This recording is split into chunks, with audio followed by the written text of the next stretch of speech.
বাঙালি খেতে ভালোবাসে, খাওয়াতে ভালোবাসে, আর ভালোবাসে ঘুরে বেড়াতে। আজ রবিবার, আর এই রবিবারের রেসিপি লাউ শাক পোস্ত।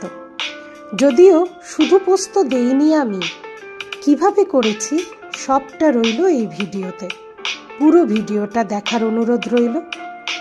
প্রথমে লাউ শাক কেটে ধুয়ে এর একটা মশলার পেস্ট আমি তৈরি করেছি, যাতে আছে সাদা তিল, কাঁচা লঙ্কা, নুন, হলুদ, সাদা সর্ষে, কালো সর্ষে আর পোস্ত।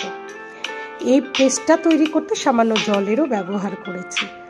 আর একটুখানি কাজু বাদাম আমি এর মধ্যে দিয়েছি, যেটাতে এই যে সর্ষে বাটা মিক্সারে করলে অনেক সময় তেতো হওয়ার একটা চান্স থাকে, বাট কাজুটা দিলে তেতো ভাবটা হয় না। এই মশলাটা পেস্ট করে রেখে দিয়ে তারপরে আমি লাউ শাক রান্নায় চলে গেছি। আমার প্রচণ্ড কাশিতে গলাটা একটু ভাঙা, যদি খারাপ লাগে শুনতে সেই জন্য আমাকে ক্ষমা করে দেবেন।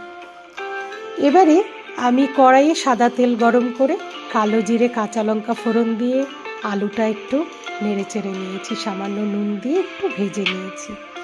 তারপরে ধুয়ে রাখা লাউ শাকটা এর মধ্যে দিয়ে দিয়েছি। লাউ শাকটা ভীষণ ভালো ছিল, খুব কচি লাউ শাক ছিল, তাই খেতে অসাধারণ টেস্টও হয়েছে। এবার দিয়ে নিয়ে এটাকে খানিকক্ষণ ঢাকা দিয়ে রেখেছিলাম। একটু ঢাকা দেওয়াতে এটা মজে এসছে। তারপরে ওই যে বেটে রাখা মশলাটা ওটা দিয়ে একটু নাড়িয়ে চাড়িয়ে নিয়ে ওই বাটিটা ধুয়ে খানিকটা জল এর মধ্যে দিয়ে দিয়েছি। নুন, মিষ্টি এবং ঝাল যেটা দিই আমরা, কাঁচা লঙ্কা, এটা সবটাই আপনি আপনার স্বাদ মতন ব্যবহার করবেন। এটা দিয়ে নাড়িয়ে চাড়িয়ে আমি আবার খানিকক্ষণ ঢেকে রেখেছি। আমি 4খানা বাতাসা এর মধ্যে দিয়েছি চিনির বদলে, চাইলে চিনি, গুড়, মিশ্রি যা খুশি ইউজ করা যেতে পারে। এবার একটু সামান্য জল দিয়ে আবার একটু ঢেকে নিয়ে একে রান্না করে নিয়েছি। তারপর হয়ে গেলে একটু দেখে নিয়ে সামান্য একটু বাঁধন ছড়িয়ে রান্নাটা নামিয়ে নিয়েছি।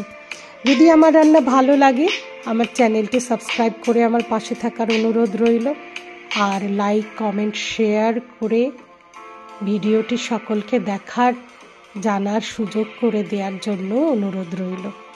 ভালো থাকবেন সকলে সব সময়।